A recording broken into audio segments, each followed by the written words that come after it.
All right, guys, this is the story of how I spent an entire week making a journal only to get really upset about how many mistakes I made in the process of this journal, take apart the cover, and redo it. So, I did a lot of the normal things that I do, but I cut the cover a little short. And then when I stuck it in the press, apparently glue had gotten on the front cover and it ripped off a piece of the cover. So luckily, I actually printed this cover, and so I just printed another piece on like sticker paper, cut it out, and restuck it over the front cover to hide that mistake. And if I'm being honest, I feel like that came out pretty good. Like you couldn't really tell that it was messed up. So I was gonna let that slide, but it was bothering me that first and foremost, I cut the cover a little too short. So I don't know what it's called, but the headband was sticking out from the bottom. So like you can tell that it's too short and it looks really weird, and it's like, why is this sticking out? Like, it's like the book is hanging out of the cover. So I really didn't like that.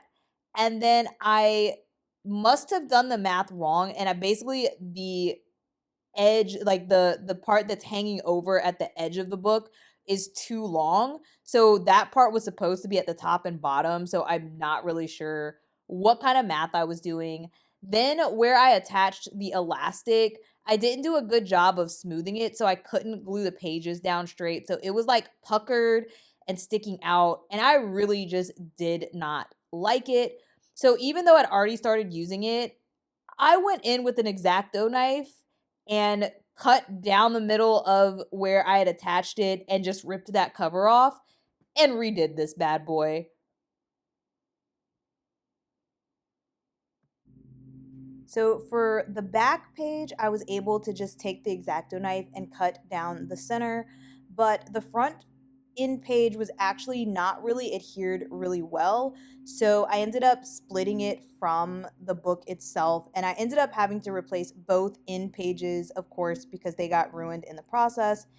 And I decided I wanted something a little different, something that matched more on both sides. So I replaced those, took it out of the cover, and created a new cover. This time I used thicker chipboard or bookboard, whatever you want to call it, which gave me a little bit more hope about cutting through to fit in the elastic.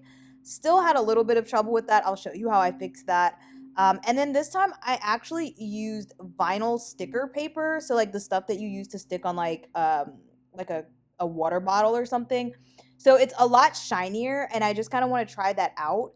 And then I actually used two pieces of chipboard in the back, and I cut out a hole where I placed the elastic so that it would have a better chance of sitting flat.